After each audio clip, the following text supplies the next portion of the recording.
Tobe, Tobe, What what's going on? what is going on with you?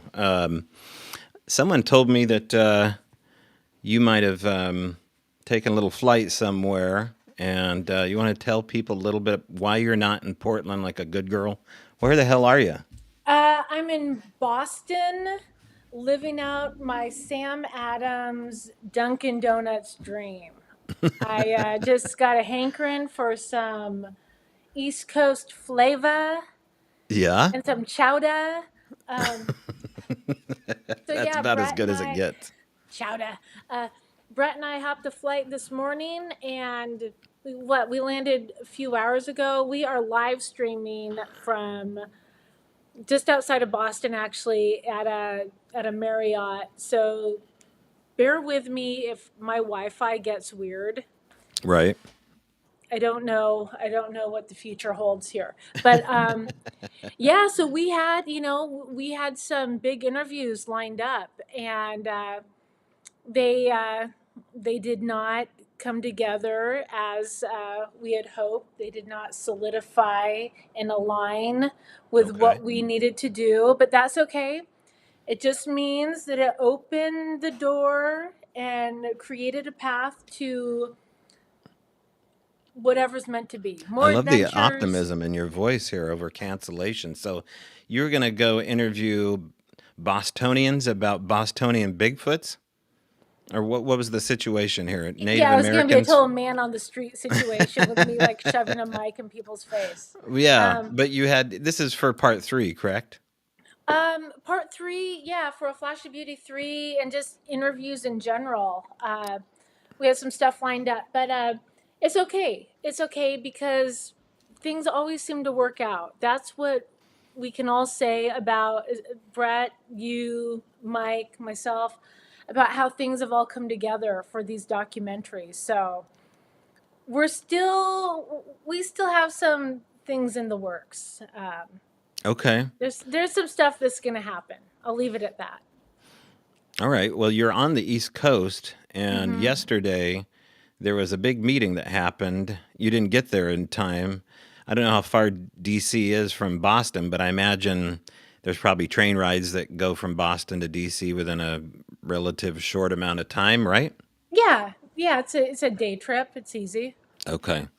You were pretty busy packing. Don't know how much of the UAP Congress disclosure thing that you saw, but I wanted to talk a little bit about that here because I think it's of interest just getting to the meat of what Sasquatch may be entangled with, which is this overlapping issue of UFOs.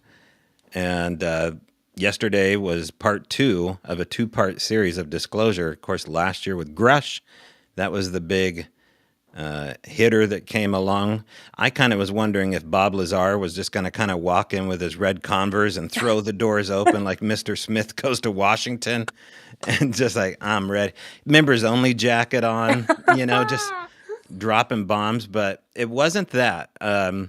I forget the names of the individuals there. I probably have my notes with me somewhere. Oh, I have my notes right here I'll about tell you this whole what, thing. Tobe. I was trying to watch it. Like I was, when it said this, this will start. This stream will begin shortly, or whatever. It was me and like 3,300 other people on that particular stream. Right. Every 20 seconds, it would stall. It would freeze. I kept having to like tap the screen and hit play. So I don't know why that would be. I watched it on the official, not CNN stream, C-SPAN stream on YouTube, and it was flawless. I mean, you can go back and restream it. Now it's probably buffered or whatever. I yeah. think it was in total about 2 hours long. As I was telling you before we started the show, the questions were better than the answers because the answers are either redacted because they had to go in a skiff or because or because they thought maybe the questions were too salacious. And as Lou Elizondo, who is the first heavy hitter here, Was he he there? Was he? Did he? yeah, Like, he was he on the testified. I stand? mean, everyone Okay. raised their hand right in front of, I believe it was Nancy Mace that was the one that swore them in. And she's been along the ride here kind of from the beginning, along with Luna And there's some other characters here. There's some wild characters in the audience here. There's a couple of guys just like, because they all got 5 minutes to ask these four witnesses questions. And so they're whipping through questions like, okay, are UFOs real? Are UAPs real? What do we need to expect? Why are they over our nuke facilities? And so they're just whipping questions out. And then Nancy Mace's job is to say, your time is up. Next person, I give it over to the Honorable so-and-so. And so they would direct questions to each one of the witnesses here. So Lou Elizondo, not founder, but was over the ATIP program in the Pentagon, has a interesting clandestine background, kind of as a special agent, a lot of private security background, super secret stuff that he's been involved with. A lot of things he can't talk about. He was talking about how his book, Imminent, it actually took over a year for him to get, any information back from the Pentagon, whether or not the stuff he was including there was, something that he could put inside a book.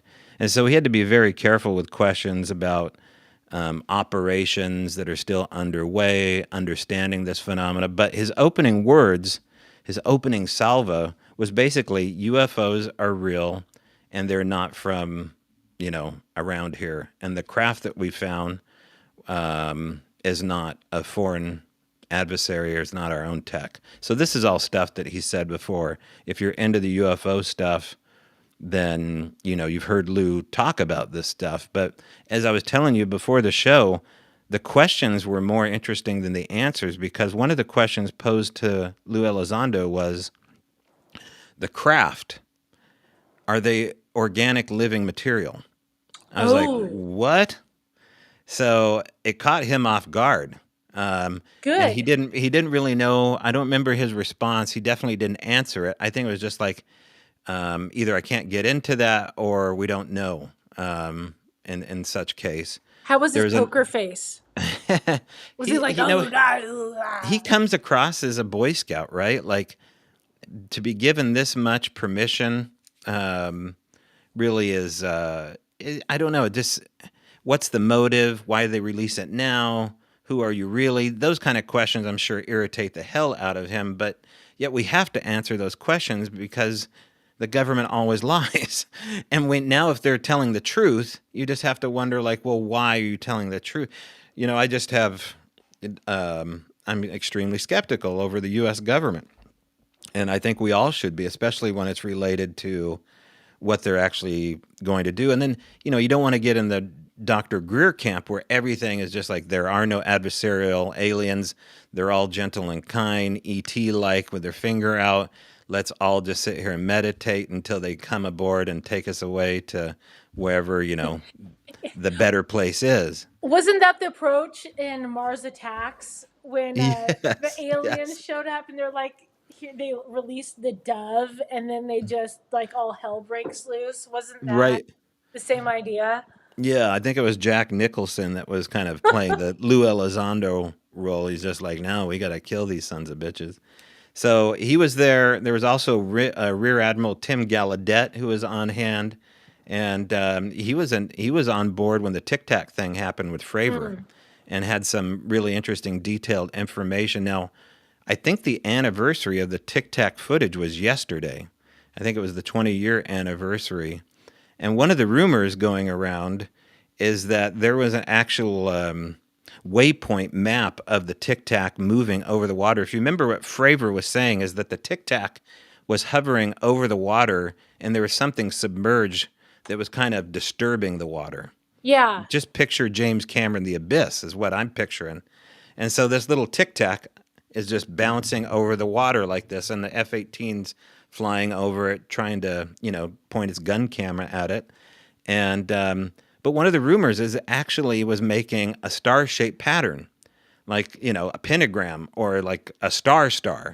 I don't know if that's true. I'd like to hear if anybody else has heard that lately. But that's a pretty interesting thing if that's true. Rear Admiral Gallaudet didn't get into that. Also on hand was Mike Gold. He was a NASA associate. So this is the first conference where NASA has kind of stuck their neck out and talked about this phenomena being a part of a special access program that apparently they don't even have access to. But now, with the likes of Space Force, which probably was NASA's first wave before they called it a military operation, they were NASA, and now the upfront stuff, probably just to get, tax dollars for weaponization, is now Space Force. So we didn't get into Space Force. I think eventually we will, because the theme of the whole thing here was that we have an adversary here that can outsmart us and is highly interested in our nuke secrets. Again, think of Cameron's The Abyss. You have these semi biological craft, right? They look a lot like jellyfish underneath the water that are inspecting nukes, because that's kind of the premise of the show. If you ever get a chance, watch the 3-hour version of The Abyss, and you get a Oh, better ride out of it. well, here's something to think about. Like with Space Force, and the way it was presented was like we must have this unified front, to go out and defend us. My question is, how long has something like this already been going on in the background? Being like run, shadow government style. Um, Well, it has to be, because that's what, to yeah, set up something like NASA, you have to have 2 or 3 cover stories.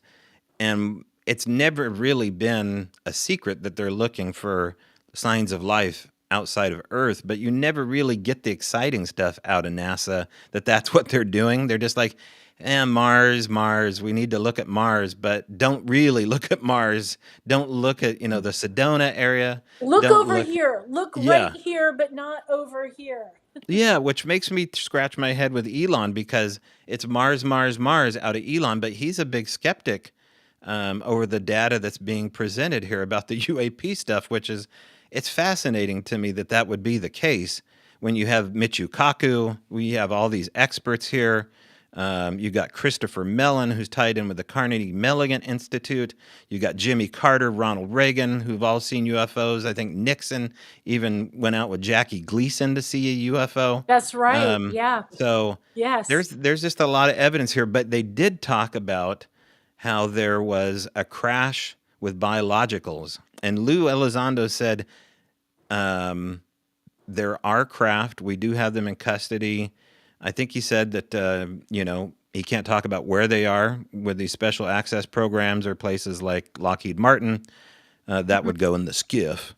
But he did say that there are biologicals, and that they were retrieved before he was born. That's what he said. He said these items were retrieved before they were born, before he was born. So I don't know. He Interesting. looks like he was probably born in 1965 or something like that, 67. When did Roswell happen? 49, on or near. It was close to when we help us out with this, Brett, if you know when they did the When was bomb. Roswell, Brett? 1947. Okay, and when did when did the big bomb go off in New Mexico? It would have been around the same time, I think. 44. Okay. It ended the war. Oh, there we go. All right. Well, maybe those things are connected. I kind of think they are. And Lou was kind of alluding to that. But man, oh man, I keep hearing about an arrival date of something coming our way. I've heard this from Lou Elizondo. The book, for Yeah. crying out loud, is called Imminent. Uh There's huh. a lot of dog whistles to the fact that there is something coming up in the next 2 years. Have you guys heard that? Yeah. Okay. And this kind of goes along with what we're going to talk about later in the show with our latest interview. But if you're willing to be open minded to information coming in from places outside of our 3D reality, there's a lot of people who talk about Daryl Anka, who channels Bashar, who is like an alien entity, and open contact. They're saying like it sounds like within the next year. We're about a year out from open contact. The hybrids are here. It's like that movie. It's like the TV show V, kind Yeah, that of, that ended well. but not as stylish maybe, but and not so much rat eating and things like I that. know, But but there is a lot of face peeling. Yeah, Is it? that Yeah. happens. It's part of that reptilian lifestyle, but Right. we all got to shed. Uh, but a lot of people are talking about like within the next year, at the if we're on our best behavior and we show that we can handle this information, it's going to happen quicker. But worst case scenario, maybe 4 or 5 years. And one of the things, getting a little off topic, that's really interesting to me what Bashar talks about is one of the things, one of the gifts, I guess you could say, that the alien technology will present to mankind is our true history, like Right. the true timeline and how things really happened, as opposed to how it's been recorded. So you guys, everyone, be on your best behavior, not just for the holiday season, but for open contact with the aliens. Yeah, but Thank you you. know what they say, Jill? You may not necessarily want to have contact with these things, right? Like avoidance might be the best thing to do because whatever can come from wherever they are is far advanced, and maybe we're the ant farm, Oh, and we are. We definitely are.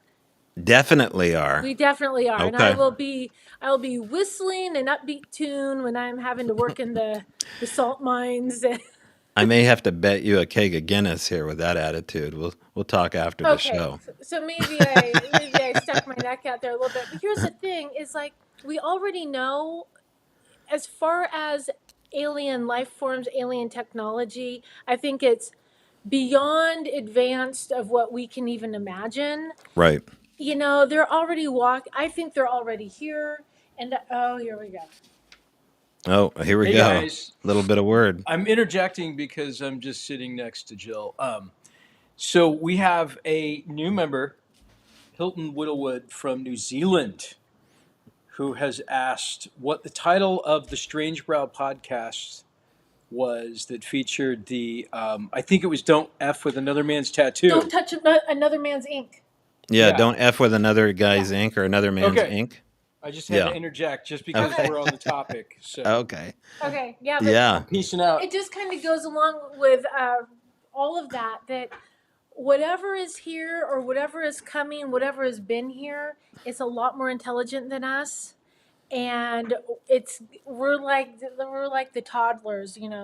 Right. We're like the little kids who are like just discovering how to play with matches, and here come the grown-ups to slap our hands Yeah. or Well, scold it's. us lovingly. I don't know. I mean, we live in interesting times where the X Files music isn't playing in the background when we discuss UFOs and Bigfoot. Um, and if you have a chance, go back and watch this footage. You can find it on YouTube under House Oversight Committee UAP Task Force investigation, C-SPAN. That'll probably bring it up easily. There's a lot of clips out there on YouTube of what happened. So if you don't want to watch the whole thing, but again, I keep hearing about an arrival date, so we'll find out maybe in the next 2 years here. I know that there's been a flap of sightings out here in the Pacific Northwest as of late. So Yeah. interesting times. Well, it's a beautiful place to visit. Can you blame them?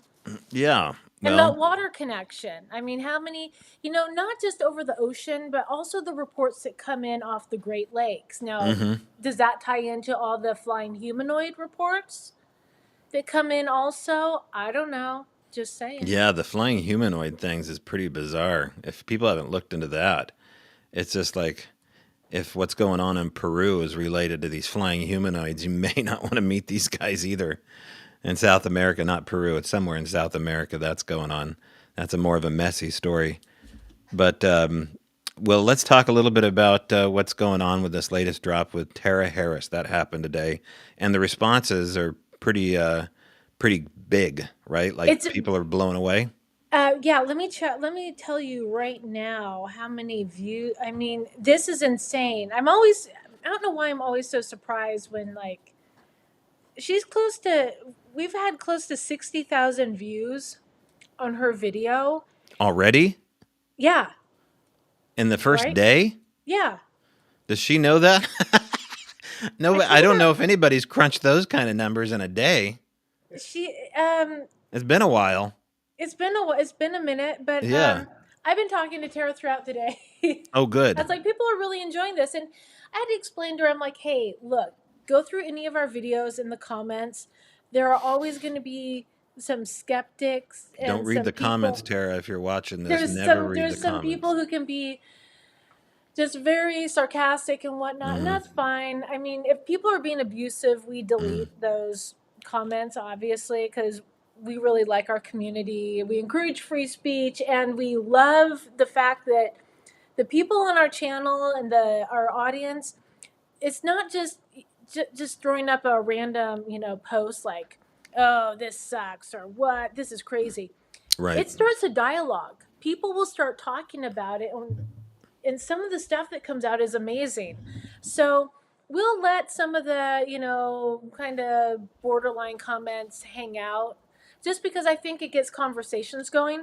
But overall, what she had to say really validated a lot of other people's Well, experiences. she's pretty controversial. I mean, I thought she was controversial and full of SHI tut when I met her, and I told her that. It's just like, okay, you're a horse whisperer psychic, and you have guardians of the galaxy surrounding you that I can't see, and you're getting EVPs everywhere you go.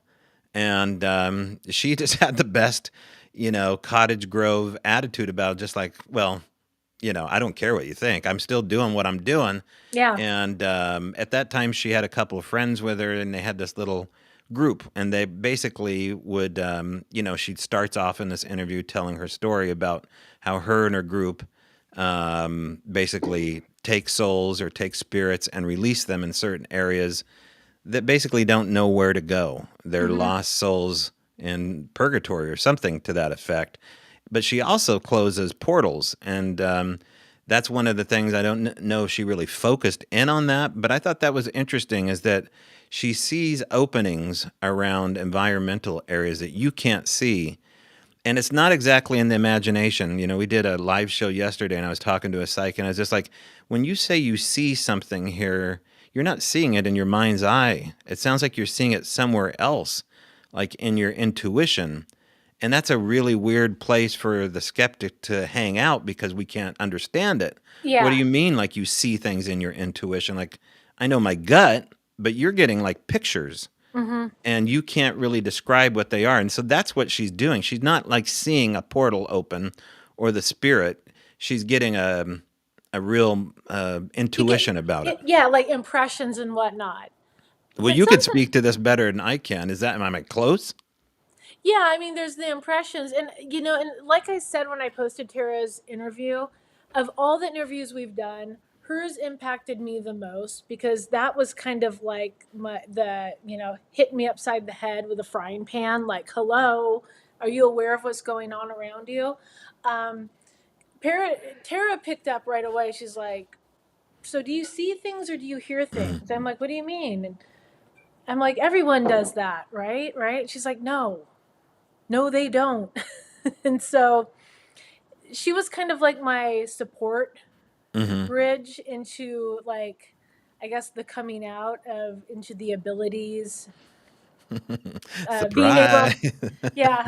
So if you're listening or watching and following Right. along, yeah, yeah. So no, I can totally, with the portal thing too, and especially up where she's working, that neck of the woods. There's some weird Mm. stuff. I mean, definitely, you can feel the energy up there, Well, and you know like I that. said, I was a pretty big skeptic, let her know about it. And then we invited her out to the property. And we were in the car heading out there. And as we're driving up to the waypoint where we were going to get out and walk back, on her way there, she basically, predicted something. She goes, I smell cigar smoke really bad. And none of us had cigars. And on our way on that night walk, we went back to that waypoint where she had smelt that in the car, and we were going like 40 miles an hour, and we got enveloped by a wall of cigar smoke out in the woods. Now or pipe smoke, I'm sorry, that's what she said, which is a different smell than cigar smoke. Pipe smoke is like a beautiful aromatic thing, right? And so that would continue to kind of follow us out on the property. Sometimes it'd be cigarette smoke, sometimes it'd be pipe smoke. But when she said that, I was just like, okay, there's no way that you could have done this somehow. You didn't even know where we were going. So that was a blind test study for me. And she made some, really interesting allegations about that neck of the woods. And so you're interviewing her basically in the neck of the woods that Daryl and I are familiar with. Mm-hmm. And this is kind of like her first time in that environment. But she's attending these events that I'm putting on. Back then, it was done at the little bar in Cottage Grove, showing up once a month. And then I eventually interview her. And, she is catching EVPs. Like she's walking into places with her phone and she puts her little earphone in and she's catching lifetime spirit contact because she seems to be a magnet for it. So I've heard little girls whispering to her. That happened in Cottage Grove at the bookstore as she's wandering around. And these are, significant because they can't be debunked. She was right with me when this happened. And so I thought that was really interesting. And so she got my vote. And so you take the next part of this here. I'm just taking people through my wall that I had up with Tara. So if there's any skeptics here, just know that it's coming from a place here where you can be a skeptic and still look into this. Yeah, yeah, and it's so funny because when we did her interview, when Brett and Mike were setting up the shot there, and so if you've watched the interview where Tara's sitting on the road, I've got another funny story I want to mention about that that vantage point from where she is. Uh, if you just go off to the side, it drops down, and that's where Daryl and Tobe had their like the gifting stump, and where Daryl and like Mark Parker, we're seeing the orbs and the Bigfoot come out and stuff. It's also, if you look on how that road curves, you've heard me tell the story about how I was there with our associate producer. We're sitting in camping chairs and we could hear Brett ting, ting, ting, like hitting trees. He had walked down the road around that bend. And then, like maybe 15 or 20 minutes later, we heard this incredible, like Louisville slugger metal crack. I can't even describe how loud it was. And we're like, oh, that's not Brett. And then we heard something walking like it was going to come up that bowl, how you have to walk up. And we're like, we were expecting Brett to pop up. And then we look down, like in Tara's interview, if you look past her around the corner, here comes Brett walking. And as soon as he came around, whatever was walking down there stopped. And we're just like, ugh. It's just that kind of feeling. Yeah. But when they were setting up for the interview, they were getting all sorts of like weird noises and stuff happening around there. Meanwhile, I went up with Tara and her friend who do the clearings further up the mountain to the spot she talks about in the interview. And I'll tell you what, like I said, it was a very formative, it was a moment that impacted me a lot because I was all of a sudden I understood like what I was seeing and hearing since like childhood and whatnot. But reminded me of in the Harry Potter movies when that one guy, the big wizardy guy, turns to Harry Potter and says, "You're a wizard." Tara was kind of like, "You're one of us," but being up there with her and seeing how they worked and like just the sense of lightness and identifying like, oh, there's someone here, there's okay, we need to move people is almost like it made me think of like a spirit like traffic conductor, like you Mm-hmm. see in New York City, moving people around and Mm-hmm. directing traffic.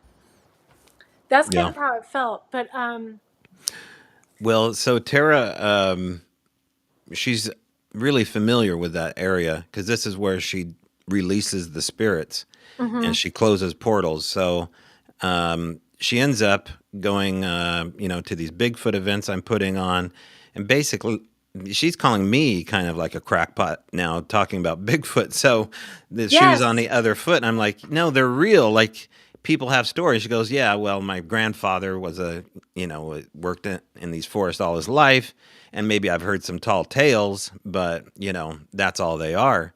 and she ends up going out in the woods right where she's being interviewed. And I don't think it was just her that had the encounter. I think there were a couple other witnesses, right? Well, she was with her friend when it happened. Right. And it's so funny hearing her tell the story. She told us when we first met her, because Daryl Adams was like, "You gotta talk to Tara. You gotta talk to Tara." And at that day we finished filming with you guys, when we first started the documentaries back in 2020, Brett, Mike, and I met up with Tara at night, like at a park in Cottage Grove, and she's showing us like, here's the crystal rock you get. She's like, I know this is gonna sound crazy. Well, you're trading rock at a park in Cottage It Grove was and just so weird. nobody But showed you up. know what she said? She's like, look, I deal with dead people. I Right. deal with spirits. I do ghosts. She's like, Bigfoot? What? Right. Like, I didn't think this was real. I thought that was just like a thing. Mm-hmm. And then she's like, oh crap, they're real. Yeah. And she has more than one encounter, Mm-hmm. and she's having telepathic thoughts with them again in her Yeah. intuition. And she's getting the idea that there's a family group, that there's not just one, but if there is one that has a name, it's a name I've never heard unless we're looking back at scripture, right? Which is Elohim. Am I saying it right? Aeolin. Aeolin. Yeah. Okay.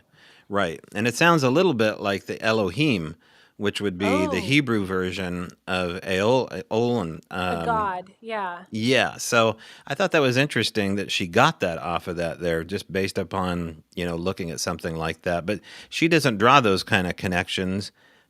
She basically says they don't want to be called Bigfoot. They want to be called this, the Aeolin. And That so specific group. that specific group. Okay. Yeah. Okay. And then they gift her something. And she, in the video that you did, in A Flash of Beauty Paranormal Bigfoot, you edited out this part because you had to for time. But she was gifted this piece of quartz crystal, she says, that looks like a foot. And it does. It looks like, it looks like it's got an ankle and a ball of the foot. And, Yeah. the way the big toe would slope down to the small toe. And Daryl, I remember he showed me the spot where she got this, and that's a total hot spot. Mm-hmm. Bigfoot activity. It's where most people see it, is on one of the main roads crossing past this gate, not where Daryl and I had our experiences. So I thought that was fascinating. And Daryl was with her when she found it, I Mm-hmm. believe. Yeah. But Yeah. she says in this video that she can see the world that Aeolin is from. And in this world are these crystal pillars. This like crystalline structure. And it's interesting because well, just take a step back. I've talked to a lot of other psychic mediums who have been able to connect or have interactions with Bigfoot. And it echoes what Tara's talking about, but also that, and gosh, it kind of like overlaps with how Sonia Zohar talks about how they may come in and out of the fourth dimension, but Right. just kind of like this crystalline place that they can hang out in. And it makes me wonder, though, is like when they're there, is it more of an energy form as opposed to a solid, like how they might be in the 3D, like in the flesh and blood? Like when they step into 4D or into like through portals or whatnot, is that more of an energy that is? Am I Yeah. making any sense? Not No, at I mean, all. when Okay. they're physical, do they have to? She's saying that when they come out of their portal or out of their vibrational state and they appear physical, that's extremely rare. That most spirits don't do that. If I don't know if she named any spirits that were doing that, but she goes, these things are physical, and they have physical consequences. And when they arrive here, it's because they want to eat. She said generally it's out of a dietary, need, and that they actually enjoy it.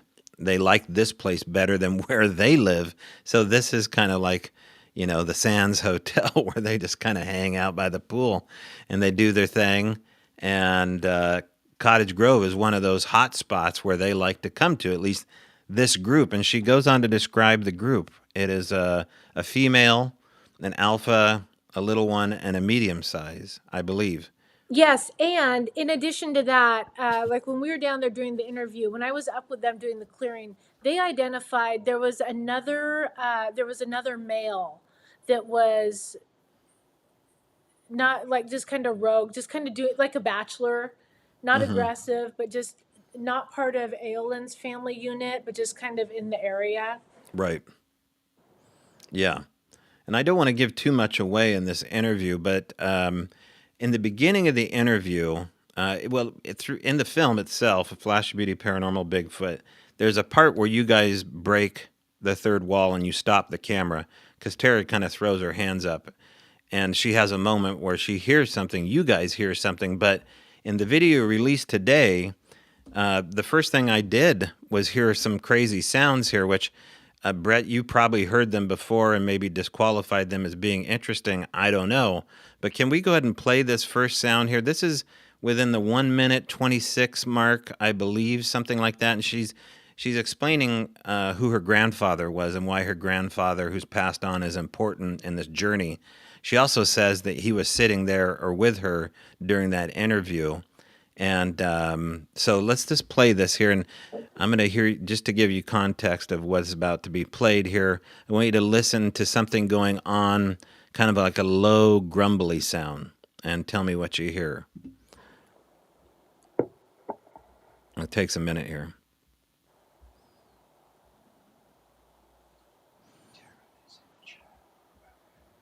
Can you hear that? I don't hear anything. Let me try it again. Like there are good ones. Responded some of the time as well with that, and then. Okay, so that's the first one. Sorry, Oh, that's Yeah. the first one, right? the only one that heard that. Now let's watch it all the way through. I heard it with my ears. I don't know, unless it was his. It wasn't mine. Okay, maybe you got it on audio. She's so matter of fact, like, I heard it with my ears.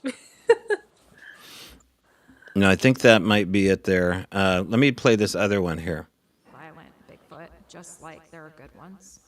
Responded some of the time as well with that, and then. Oh, that's the same one. Darn it. Okay. Maybe I'm just queuing up the wrong one. Let me try this one here.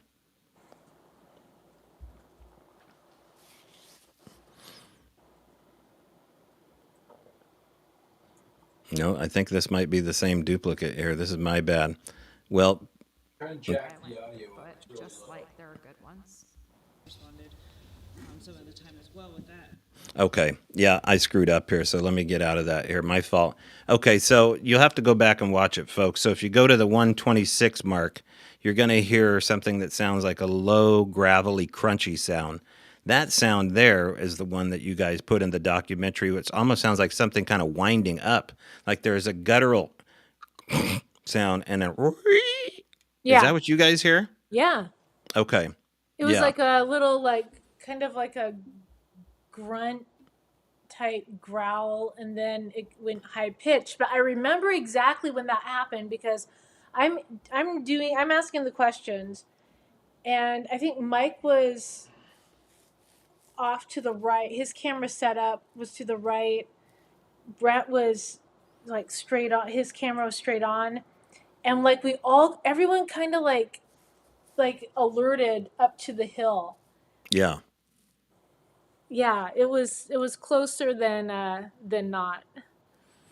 Yeah. Well, I'm bummed that I didn't get that part taken care of with Tara, but it was that first 126 mark. You'll find the strange audio that I don't know what it is. It could be somebody in a diesel truck backing up on an old skid road, but you're saying that probably not. You guys didn't hear anything like that, so we'll see what happens. You know what I wish we did have recorded, Tobe, is as soon as we wrapped Tara's interview, Yeah. as soon as we cut cameras, all of a sudden, all of us heard just kind of a stone's throw away on the other side of the trucks Yeah. because we were parked alongside the road there. It sounded like a baby crying. And like between me, Tara, and her friend, it was like that just maternal, like, what was that? But is like, oh, Right. what's I feel like I'm being drawn into the woods, and that's not right. Um, and it's Yeah. like she's talked about there's it's not just Bigfoot that's up in the woods. Like she talked about there's another creature that comes through and will be kind of a distraction for Bigfoot. She's talked about just other little just Well, she says that her guides are canines and that they look like Anubis and that they're very scary looking and they need to look that way. Now, what's really weird about that is that I've heard that before from other women that their guides look like a scary dog man. And I just think that's really weird. First of all, I don't know who would even think of such a thing, but I've definitely heard that from one other person, and Tara doesn't know this other person. So, what would that be? Have you ever heard about spirit guides taking on, the appearance of another animal? like animal totem, kind of like a Well, just like like if you that. had Anubis, right, the god, right, like if you're Yeah, in Egypt, a jackal face. I Kind of don't. like what the guy described in Yakima, the kid. Oh yeah, that's a whole Yeah. other podcast. Right. But you know what I'm saying? Yeah, I mean, I hear people talking about. I haven't experienced that directly. I mean, Hmm. But that's been described in and around Cottage Grove, yeah, Dogman, yeah. which, is, I mean, it's a fascinating thing that there could be this overlap of two gigantic predators, but we heard strange stuff out there that was reminiscent of werewolves. It really was. Yeah. And it didn't remind me of Bigfoot at all.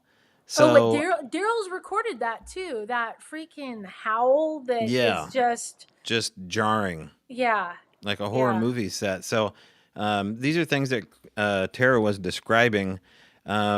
She says that Sasquatch don't speak English and that they mainly use their telepathic skills and glyphs to communicate with dummies.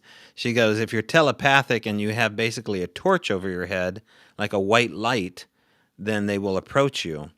So I imagine that's probably why you guys got activity when you were there. I don't usually get activity.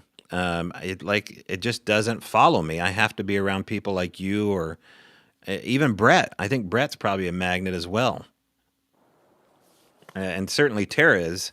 But I thought that was really interesting. What was that one video game where you had kind of a light over your head? It was called like Half Life or something like that. I remember like there was a Oh, computer right, game where you had right. this weird light floating over your, one of the Yeah. skins that you made. So that's what I pictured.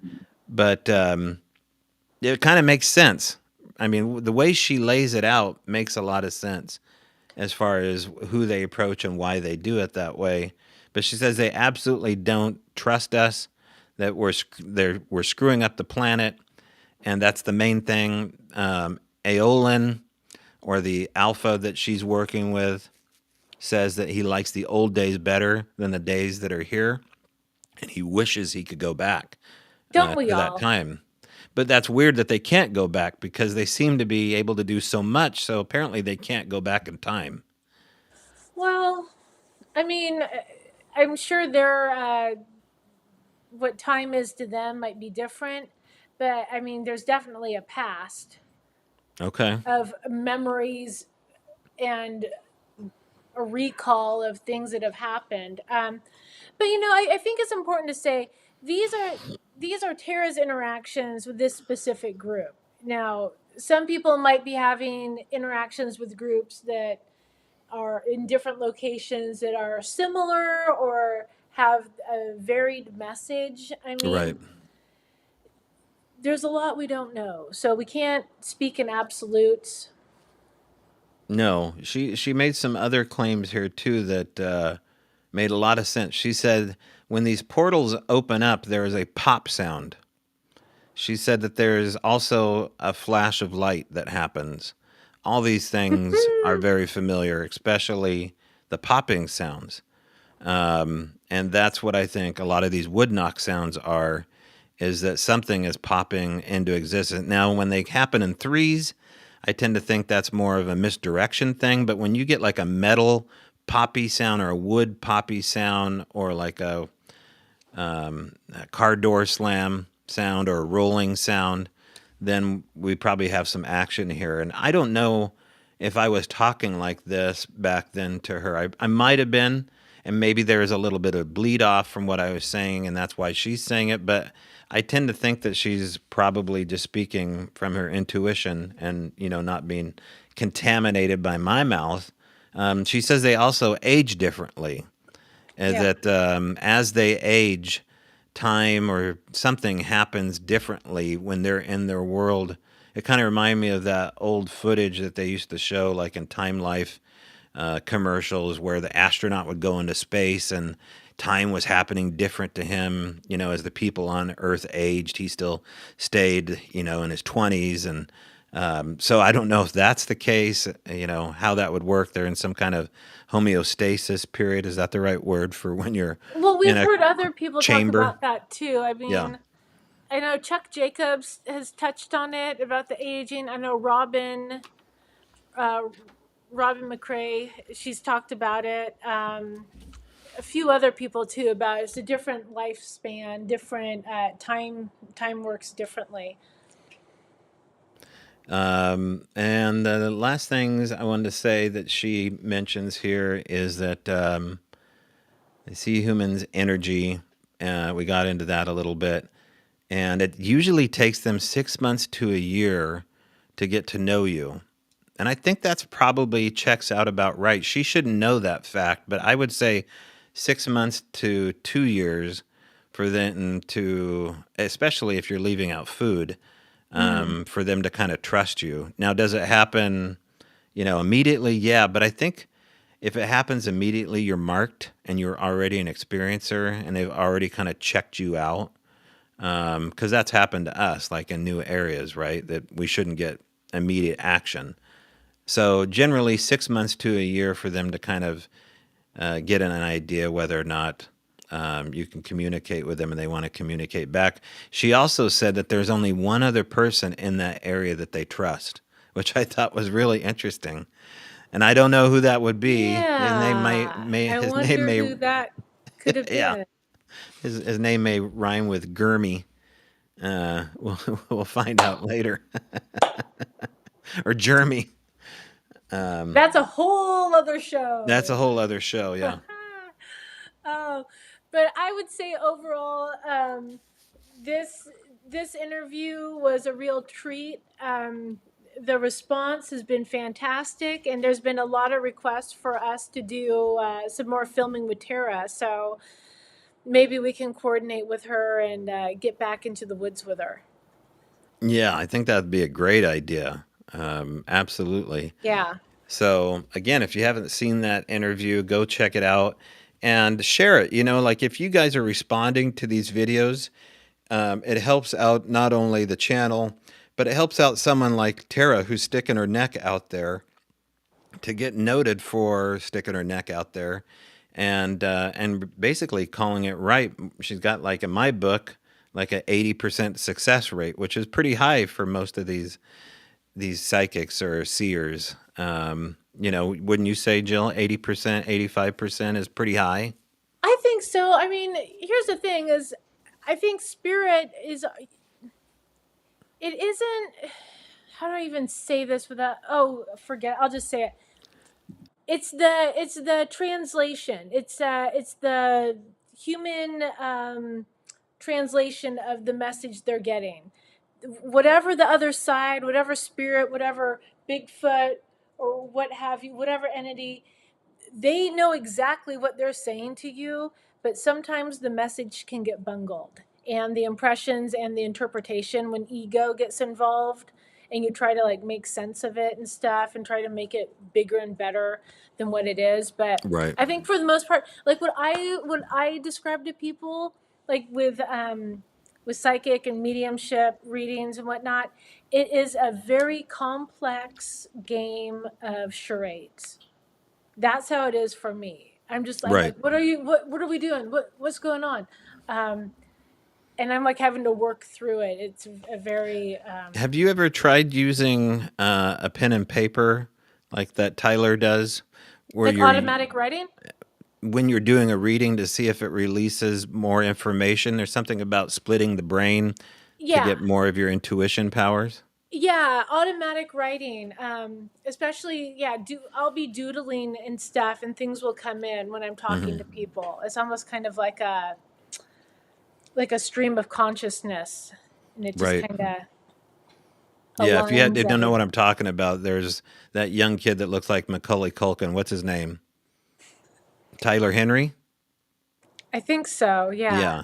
And as he's doing a reading, he's he has a pen and paper and he's just going for it. And he's breaking out in a sweat too, which is really fascinating because they did an EEG on him to study his brain as he's doing his reading. And they're getting measurable differences. I think it was Dr. Drew that did that and was looking at the results, if I remember correctly. But he's having a physical effect as he's doing these readings. And his writing, is just this giant scribble blob. Yeah. And he probably sells them on eBay for But you know a what? pretty penny.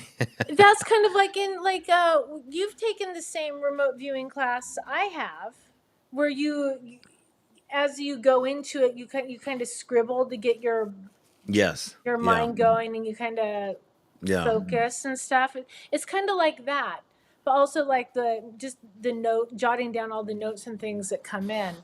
And Dr. Drew, I can't think of a more reputable doctor. Now, wait a second. Don't get started here on my Dr. Drew. I Isn't he want the guy? Dr. Phil and Dr. Drew. Isn't Dr. Drew the guy? If you're on YouTube, I know you guys have seen the ads where he's partnered up with that guy who's like completely like a gym rat and totally ripped, and he's like, if you do one more sit up, I'm gonna jump in the pool, or if you eat one more carb, I'm gonna jump in the pool, and like half the people are like, jump in the pool.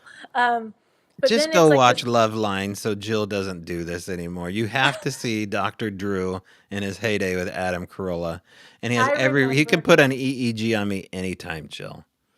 And so can Dr. Phil. Well, So this is where we're at with those two. But what else I want to mention to you? Do you have anything else that you want to mention? yeah. So we have our podcast was available for members only today. It goes live to the public.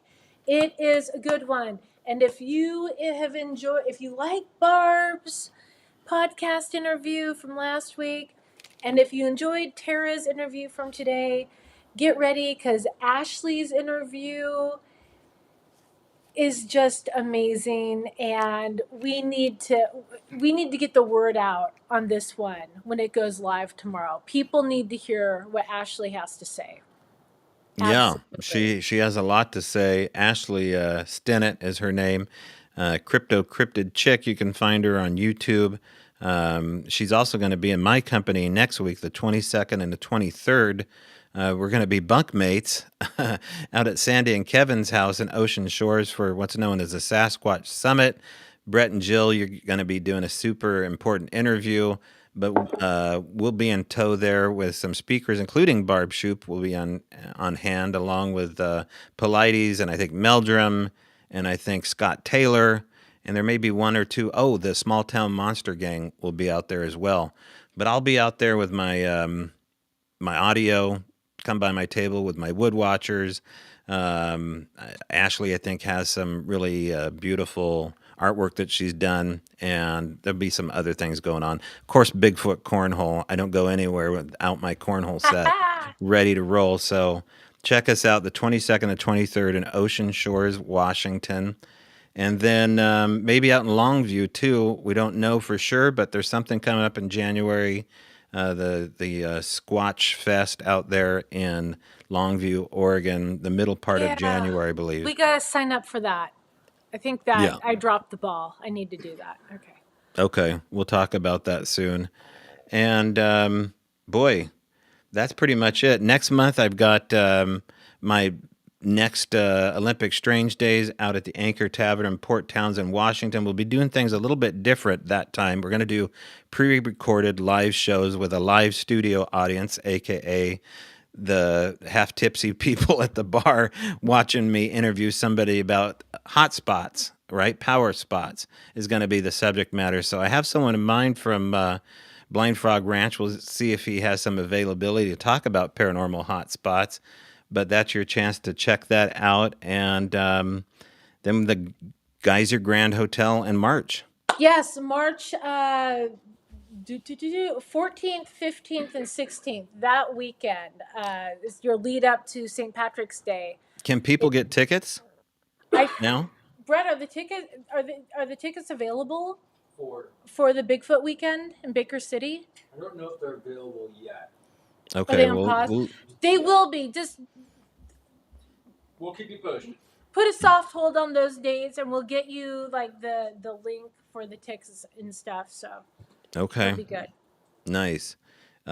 Just a last little bit of tidbit news. I took Cooper on a walk the other day to a squatchy part of the Olympic Peninsula, rolled some camera footage.